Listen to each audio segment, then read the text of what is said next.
Let's welcome again Mr. Niklas. Do you need the setup? Okay. So he will share from his computer. Just a moment.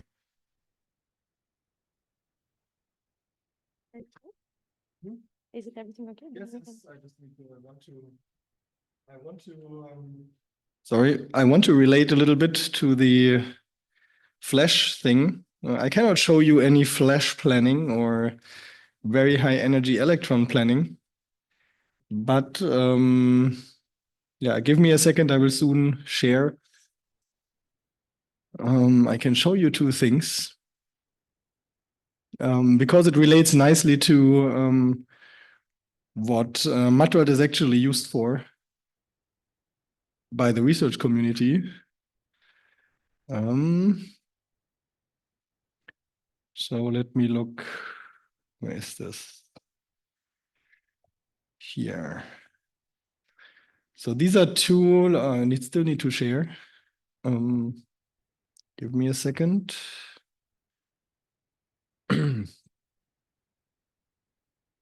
Where's my Zoom? Am I still connected? Yes, perfect.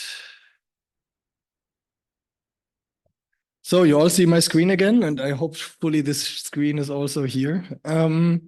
So these are actually two publications from the last years that my research group was involved in. There are also others, but of course I'm self-biased. Let's start with this one here. It's has a very long title. I was not the deciding author on this title, but still, what you see here is flash treatment planning. It was actually for particles. It was proton flash, and as the speaker before said, particles are a little bit tricky because to use flash with, because your tumor is actually in the high dose region.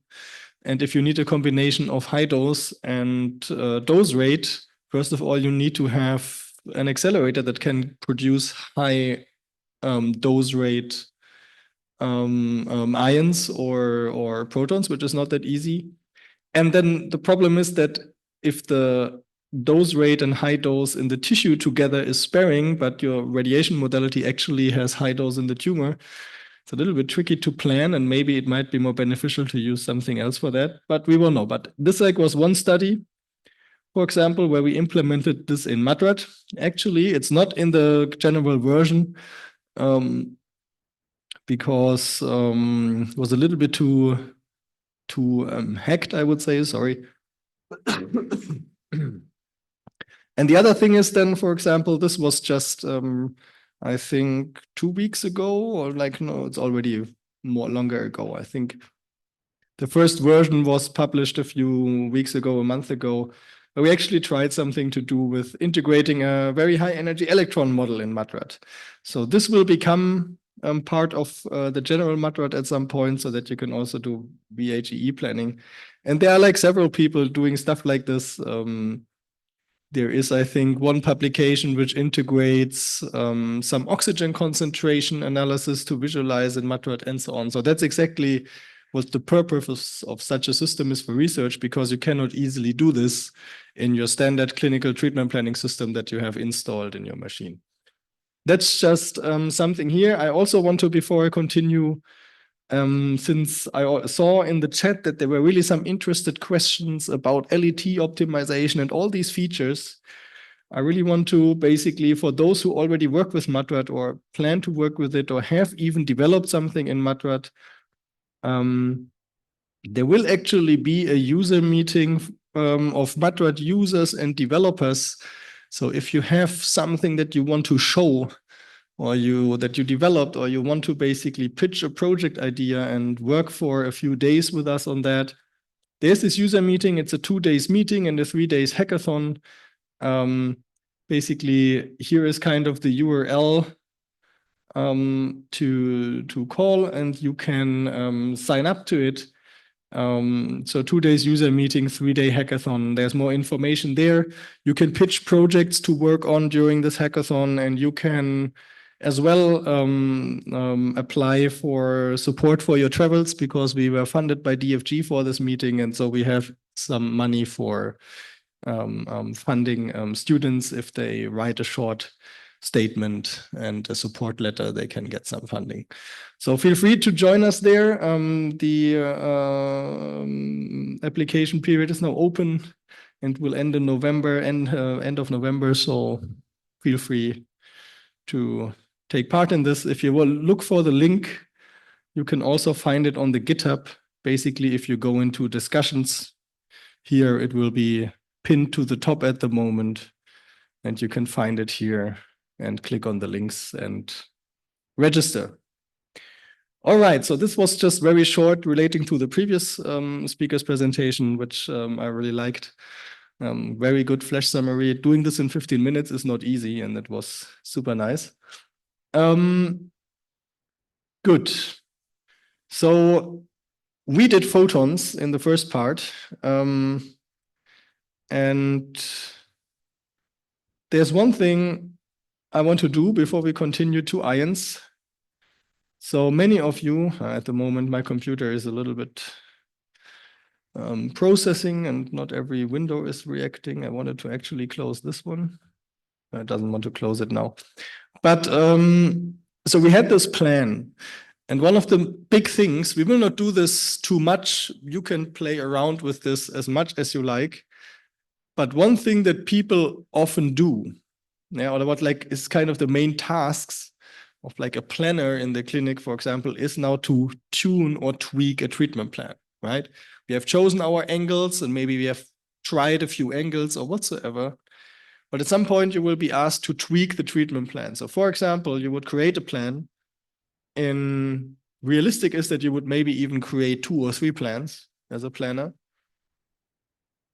And then you would have like your analysis, you would have the dose volume histograms, and you would show this to the actual decision maker on the treatment, which is the medical doctor, who will look then at your plan, and they will maybe quickly scroll through everything, like check out that there's no hotspot. So they will do some visual inspection of the dose.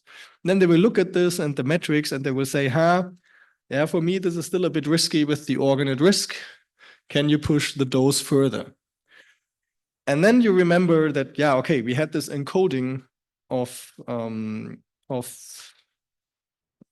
these functions here, right? So basically our clinical goals are encoded in these functions. And you might want to change parameters. So maybe like there should be further dose reduction, yeah, in comparison to the usual protocol that you plan with. So what you can do then, if you have now this plan open, I will leave the old dose volume histogram open for now.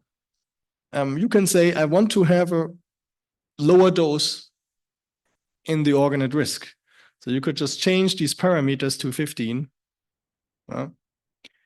And you could also make it more or less important.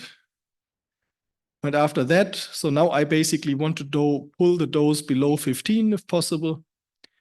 After that, I re-optimize again.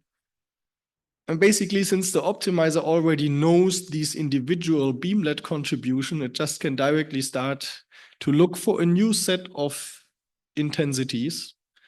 And we'll do the optimization again. My computer is a little bit slower. The plan looks a little bit different now. With some magic in MATRAD, you can also look at the exact dose difference, but I don't do that now. And what you then see, if you look into the new dose volume histogram, like let's show them side by side. The right one is the new one, and this one is the old one. You definitely see that here, the dose is much further pushed to the left than in the left dose volume histogram. Yeah. So the optimizer kind of now needs to pull down the dose more.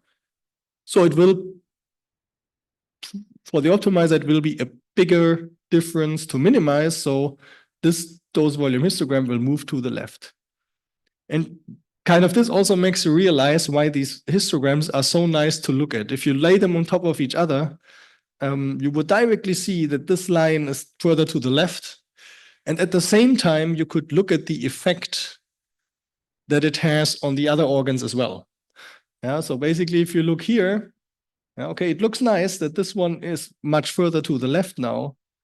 But on the other hand, also this, like I'm sorry that this line is yellow. At some point I need to change the standard setting because yellow is very stupid. But if you, on the screen especially with white background, if you look, for example, here at the 95%, we are at 1.56 gray. I don't know if like what it's here. I think it's quite similar. But this becomes a little bit less steep than here because we take focus away from the target a bit to lower dose in the organ at risk. So there will be some slight impact on the target dose. And then it's for the planner to decide, is this impact too big? Yeah. So for example, we can also look at this, we could also look at the statistics. So you can, for example, look at the minimum dose in the target. Like on the left side, where the focus on the organ at risk was not so high, the minimum target dose was 1.46 gray, and this has become lower. So the target is a little bit more underdosed when I put more focus on the organ at risk. So that's like one integral thing of planning, is to balance these decisions that all influence another. Taking those away or forcing the dose down in some organ close to the target will not help you in irradiating the target. It will have bad effects on the target dose. Yeah. One thing from the mathematical perspective, maybe, to also show this, and what we have here at the moment are, we call this objective functions. So it's a goal to reach, but this goal is not enforced. Yeah. So it basically says, try to minimize all these functions. If all of these functions can be minimized to 0, then the optimizer will do it and you will have no conflicts in your treatment because all goals can be perfectly met. However, if you have such geometries, this goal can never be met if you have a realistic, like not all of these goals can be met at the same time. So actually you will have a little bit of those above 15 gray in the core. You will have a little bit of those below 50 and above 50 in the target. So you will only try to get there, yeah, to get close to this goal. And this will balance between the decisions. You can also, in treatment planning systems, enforce a rule. But enforcing something can always have weird effects. Yeah. Like if you give an optimizer a little bit of room, maybe like a few voxels or a tiny volume, 1%, 2%, to violate, which also makes sense, by the way, because trying to perfectly reach the dose also would imply that you are perfectly sure about that you delineated your target correctly, perfectly sure that all your organs are perfectly delineated and there's no error. Basically, it doesn't make sense to be super perfectionist at this point when even the delineation is already full of uncertainties. Yeah, it doesn't make sense to force 100% of your prescribed dose when actually there's a medical uncertainty already in the prescribed dose level itself and the contours themselves. Yeah, so that's like, you could in theory ask Madrat, for example, for constraints. I actually don't know if that works in all cases now. I hope there is no crazy bug in here. So I always like to try something, so it gives me then a kick. Like I have some fun in that and hope that everything works. So let's say you want to really be 50 gray everywhere. That's the minimum constraint. And 51 gray everywhere. Like, so basically you really focus the dose to a very narrow thing. 51 might be too low. It could also, let's give it a little bit of room and you optimize again. Then you enter the realm of so-called constraint optimization problems. You see that the optimization looks very differently now.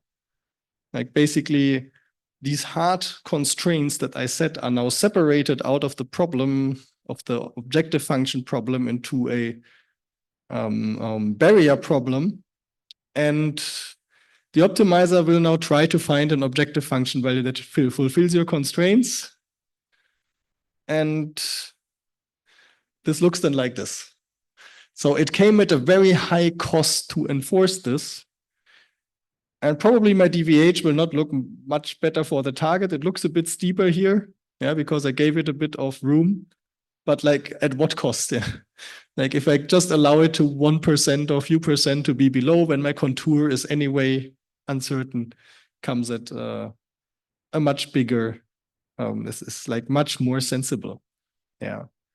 So that's just like a side note, because I often have this discussion about constraints, and constraints make sense, but they require a lot of experience in the planning process, because we also do not know what is feasible and infeasible beforehand, because we do not know the dose yet. It's kind of a tricky subject to deal with constraints well. Clinical treatment planning systems do this by now very well, especially the better ones. And if you have a good protocol of how to integrate them and plan with them, then they can be very useful. And that's just like a little bit of what you can do in planning. But let me go back to what was there before. I would also say that then with this, we stop the photon world. There's one thing I wanted to say, is you can also create results. So when you have like your plan open at the moment, you can save these results in form of images. I think that's the best way to work with for all of you with the standalone version as well. There's like this very beautifully handcrafted camera button here. It already looks like a camera that the new generation doesn't even realize is a camera, probably because it doesn't look like a smartphone. But this camera button basically can directly export a screenshot somewhere and you can save it. And it uses as a screenshot what you see here on the right side. So if you do this, you can directly save it. You can also cancel it, and then you will get an image of what will be exported like this, which you can then hear with the save dialog, save by yourselves. So with this, you can create an image of a plan, this very bad plan, by the way. And what you can also do if you are in the dose volume histogram window, I don't know, don't want to create a new one. You can also save all of the images that you get actually just by kind of saving them here. And I think in the, or I was made aware that in the agenda, it actually says that you can submit your results. So if you want to submit something for the various steps and plans that we do to show what you did, you can basically do this by submitting these images. So if you have, for example, one plan, you can export plan one photons, screenshot dose PNG, DVH PNG, and that's kind of then a set of results. Okay, if you want to do this, that's possible. Good. Now let's get a little bit more charged with using protons and carbon ions. So basically, I think the motivation that we all see when we talk about ion treatments, the main one is always just look at the depth dose curve. We have a Bragg peak, and this is much more suited. And I think the best way to show why this is much more suited for the problem is just to switch back to a one beam treatment. Yeah. So you basically go in MATRAD here to the gantry angles again. And you work again with the 0, 0 setting. Yeah. This is your setting. Starting from this, you now switch, or like better, because I don't know if it, but I shouldn't create a bug. So you can turn the run sequencing off because it doesn't make sense for protons at the moment. We have no collimator for protons. And turn on protons. Yeah. You do it just by switching the modality here. Basically, nothing indicates that you will go to protons now. There's one thing indicating this as well, and there's like this here. Suddenly, this type of optimization, which didn't play a role at all so far, switched to const underscore RBE weighted dose, RBE times dose. because charged particles, basically therapy started and the thinking of those started with photons. At some point, people wanted to do ions and knew or measured then that the biological response measured from energy deposited in mass, is different for ions and protons than for photons. Yeah, if you apply 1 gray of protons to a cell, depending, especially if you're in the Bragg peak, the tissue responds differently. It responds stronger than to 1 gray of photons. Yeah, while 1 gray of photons is actually 1 gray of deposited by electrons that are cascaded due to the photon reactions with the tissue. And so this means that the easiest way or the most pragmatic way, because physicists really like the dose concept, gives you something easy to measure energy deposited. Yeah, it's a nice quantity. So basically, they started with the concept of the RBE weighted dose to say this dose is as effective as this amount of photon dose. Yeah. So here it changes and constant because protons, as you heard probably in the workshop before, are often assumed or treated as having a constant radiobiological effect of 1.1. So 1 gray of protons is as effective as 1.1 gray of photons. So this changes, and we are now considering biological dose in the future. Then we can go to calculate influence matrix, just do the standard workflow. And that's a nice thing about treatment planning. Basically, the mathematical problem stays the same, but only the physics behind it changes. So if we look now what I did before into my MATLAB, you see I still just have a matrix here. It is still just a matrix. So the computer or the math behind it doesn't care if there's photons or protons in there. Now it's just proton dose from 3,571 proton beamlets that is stored here. And to quickly understand this proton beamlets, because we don't have the same setup for photons, I will switch to the presentation here, where I stopped before. To quickly show you what the proton beamlets mean, I titled the slide "With particle, it gets much better." So we have our CT scan on the right, and the nice thing that is a particle accelerator, or the ones we use today, and how we set up the clinical accelerators today, you really produce a natural pencil beam / beamlet, which has an improved depth dose characteristic. So this is basically if you just accelerate bunches of protons in a synchrotron or cyclotron and then shoot them somewhere in tissue, they are tiny beams. They have a little bit, they come out of the beam optic with some form of width, some form of direction, right? So they enter and they are just tiny spots. We call them spots. So a spot is already what comes out of the accelerator. Your beamlet is a spot. Yeah. And now if I put some magnets there, or basically, first of all, I think I changed the energy of the accelerator so I can reach whatever I want. Yeah. I can do such energy changes in multiple ways. For example, in a synchrotron, I can just ramp up the energy or whatsoever, the voltage.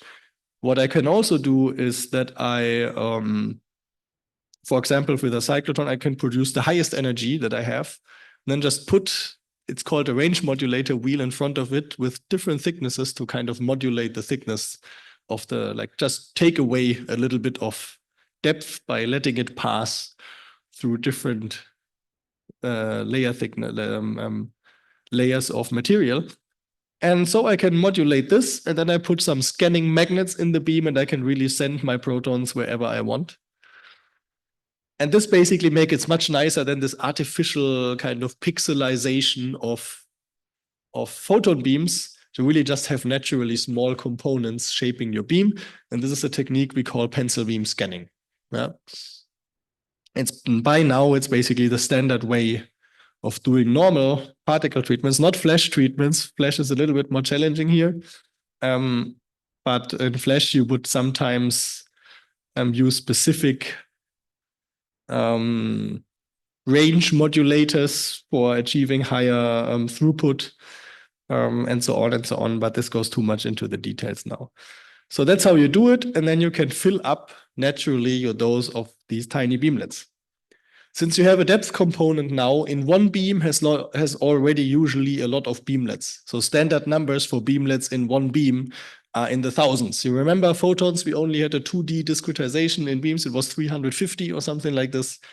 For protons, already one beam is 3,500 here, and it can be very likely also going to 10,000. So there are proton beams, proton treatments with 6,000 individual spots, 60,000 individual spots planned, for example.